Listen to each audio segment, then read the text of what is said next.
السلام عليكم ورحمة الله وبركاته. أهلا بكم معايا فيديو جديد من وي. فيديو النهاردة إن شاء الله هشرح فيه معاكم غرزة شتوي جميلة جدا وجديدة وسهلة.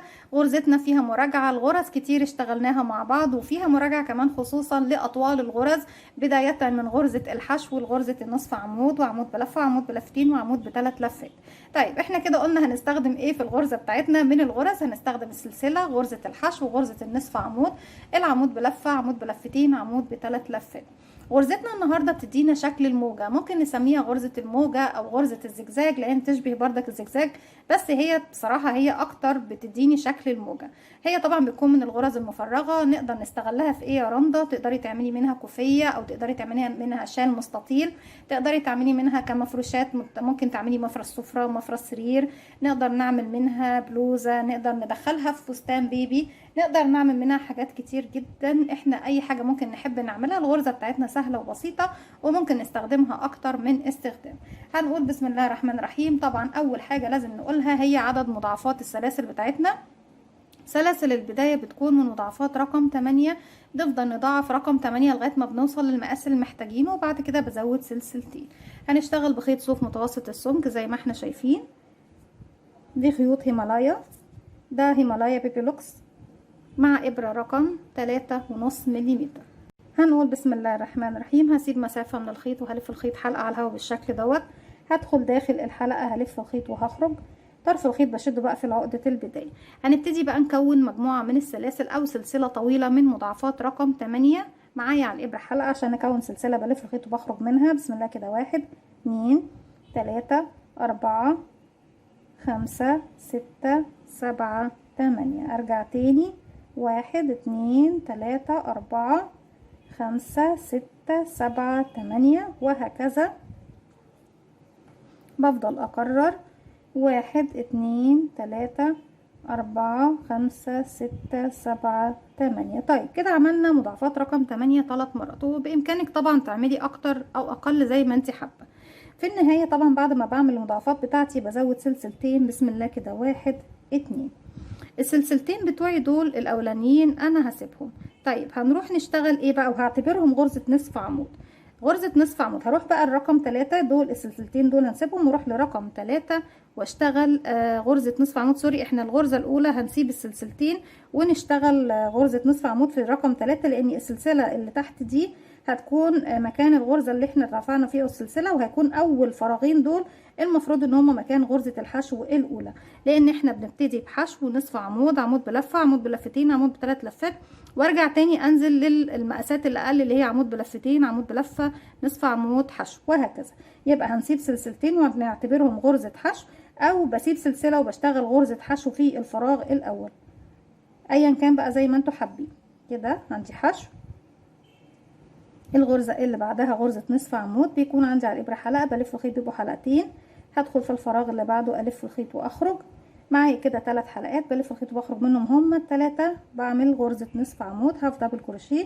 الغرزة اللي جاية دبل كروشيه غرزة عمود بلفة، بيكون عندي على الإبرة حلقة، بلف الخيط بيبقوا حلقتين، هدخل الفراغ بتاعي في الحلقة الخلفية الباك لوب من السلسلة، هلف الخيط وهخرج. معايا كده 3 حلقات بلف الخيط وبخرج من حلقتين، اتبقوا 2، هلف الخيط واخرج من حلقتين. الغرزة اللي جاية هيكون عمود ب2 لفة، يعني بيكون عندي على الإبرة حلقة، بلف الخيط 1 2، أصبح كده معايا 3 حلقات، الحلقة الأساسية واللفتين اللي لفيناهم. بدخل فراغي ألف الخيط وأخرج. كده بقى معايا كام حلقة بقى يا بنات؟ 1 2 3 4. بلف الخيط وأخرج من حلقتين، اتبقوا 1 2 3، هنلف الخيط ونخرج من حلقتين، اتبقوا 2، هنلف الخيط ونخرج من حلقتين. في كل مرة انا كده 3 مرات لفيت الخيط وخرجت من حلقتين، يعني في كل مرة بنلف الخيط ونخرج من حلقتين فقط لغاية طبعا ما بنوصل لنهاية الحلقات بتاعتي. طيب اللي جاية بتكون عمود بثلاث لفات، يعني هلف الخيط على الإبرة 3 مرات. كده عندي حلقة، بلف بقى 1 2 3، هدخل فراغي، هلف الخيط وهخرج، اصبح معايا على الابره 1 2 3 4 5. بلف الخيط واخرج من حلقتين كده مره. نرجع تاني بس عشان الخيط فتل معايا. اتبقى كام؟ 1 2 3 4. هلف خيط واخرج من حلقتين، اتبقى 3، واحنا كده عملنا مرتين. تالت مره بلف الخيط واخرج من حلقتين، رابع مره وطبعا كده بقى لي 2 هلف الخيط واخرج منهم، يبقى كده 4 مرات بلف الخيط واخرج من حلقتين زي ما احنا شايفين. هرجع تاني بقى انزل للمستويات اللي اقل من، يعني احنا شايفين كده دي اطوال الغرز. الغرزة الاولى كانت ارتفاعها سلسلة وهي غرزة حشو، الغرزة التانية ارتفاعها سلسلتين وهي غرزة نصف عمود، الغرزة التالتة غرزة عمود بلفة وارتفاعها 3 سلاسل، الغرزة الرابعة غرزة عمود ب2 لفة وارتفاعها 4 سلسلة، الغرزة رقم 5 ارتفاعها 5 سلسلة وهي غرزة عمود ب3 لفة.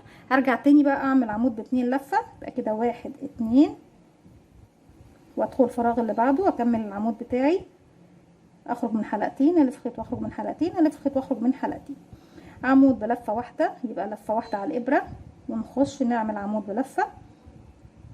معايا 3 حلقات، الف الخيط واخرج من حلقتين، اتبقوا 2 الف الخيط واخرج منهم. نصف عمود بلف الخيط على الابرة وبدخل فراغ والف الخيط واخرج. معايا 3 حلقات بخرج منهم كلهم مرة واحدة. اللي جاية بتكون غرزة حشو زي ما احنا شايفين. ارجع بقى اكرر، بصوا هتدينا شكل الموجة، شايفين شكل العيون او الموجة ممتازة جدا وجميلة وشيك جدا في نفس الوقت. طيب بعد ما عملنا الحشو ارجع تاني واكرر غرزة نصف عمود، بيكون معايا حلقة بلف الخيط بيبقوا حلقتين، هدخل الفراغ بتاعي الف الخيط واخرج. كده معايا 3 حلقات بلف الخيط واخرج منهم مباشرة كلهم التلاتة. غرزة عمود بلفة، بيكون عندي على الابرة حلقة، بلف بقى لفة على الابرة زيها زي نصف عمود بس بتختلف في عدد اللفات اللي بخرج منهم. عندي هنا كده حلقتين، هدخل الفراغ بتاعي الف الخيط واخرج، كده زيها زي النصف عمود. النصف عمود لفينا وخرجنا مباشرة. العمود بلفة بلف خيط واخرج من حلقتين مرة، اتبقوا 2 هلف الخيط واخرج منهم. طيب غرزة العمود ب2 لفة، بلف الخيط على الابرة مرتين مع الحلقة الاساسية، يبقى كده 1 2 اصبح معانا 3 حلقات. ندخل فراغنا نلف الخيط ونخرج.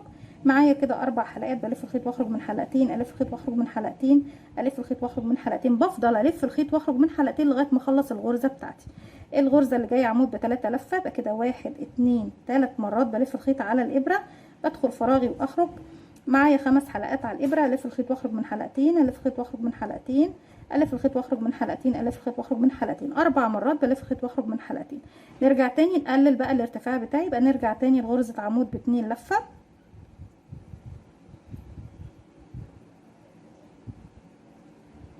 وارجع عمود بلفة ونصف عمود وغرزة حشو، وافضل بقى اكرر بنفس الطريقة زي ما احنا شايفين لغاية نهاية الراوند بتاعي. رجعت لكم تاني وبكده خلصنا خلاص الغرز بتاعتنا، وكان التكرار رقم 3 بتاعي، واخر غرزة بتكون غرزة حشو زي بداية الشغل بتاعي غرزة حشو. طيب في المرحلة اللي جاية احنا عايزين نعمل بقى الفراغات بحيث ان السطر، احنا طبعا كمان معلومة مهمة قوي، غرزتنا هي عبارة عن تكرار سطرين، السطر اللي احنا اشتغلناه ده والسطر اللي جاي. ارجع تاني هكرر الاول والتاني، الاول والتاني، الاول والتاني، يعني كل الغرزة بتاعتي ارتفاعي كله بيكونوا في سطرين تكرار بس.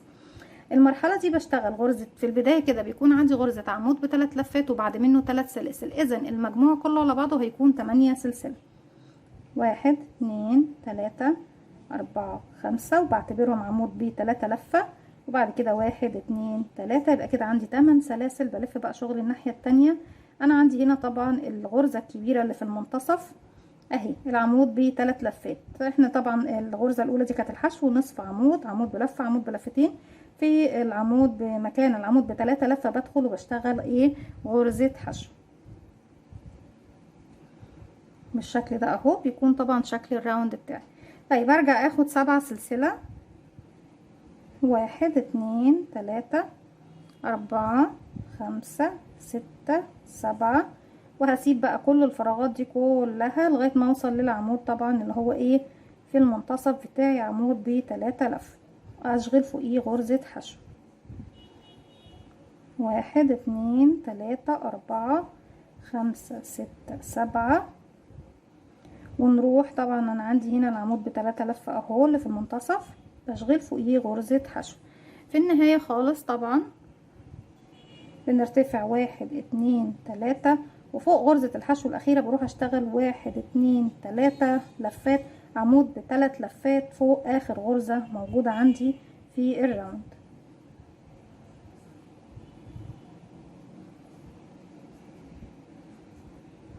كده خلاص السطر بتاعي اشتغلته، وطبعا ايه هيبان السطر اللي جاي، هيبين لي بقى شكل الغرزة بتاعتي بشكل أوضح وأكتر. نكمل السطر الجديد. بيكون ارتفاعي اما انك تشتغلي سلسلتين وتعتبري نفسك اشتغلتي فوق الفراغ الاول غرزة حشو، او انك تشتغلي سلسلة وتلفي شغلك الناحية التانية وتشتغلي فوق الفراغ الاول غرزة الحشو بشكل طبيعي، وده طبعا اللي انا بفضله وبحب اشتغله دايما. طيب هرجع تاني بقى واكرر زي ما كنت بشتغل تحت: غرزة حشو، غرزة نصف عمود، عمود بلفة، عمود باتنين لفة،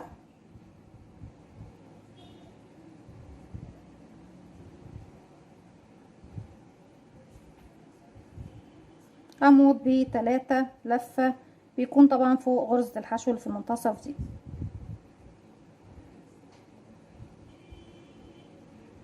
ارجع تاني بقى واكرر: عمود باتنين لفة،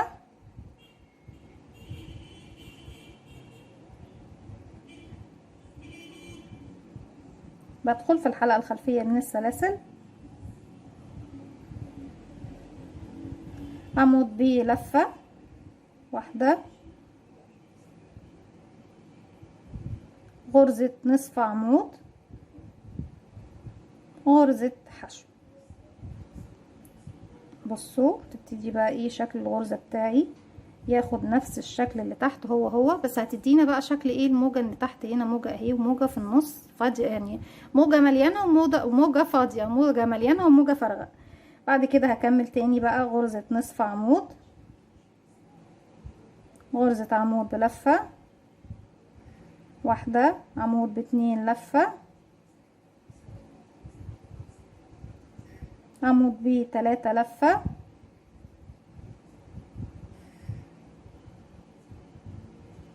عمود باتنين لفة تاني. وممكن نشتغل على فكرة من تحت ايه السلاسل، بس افضل ان انا بشتغل على المكان بتاعي نفسه.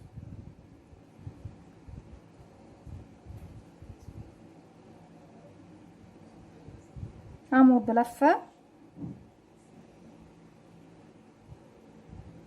نصف عمود،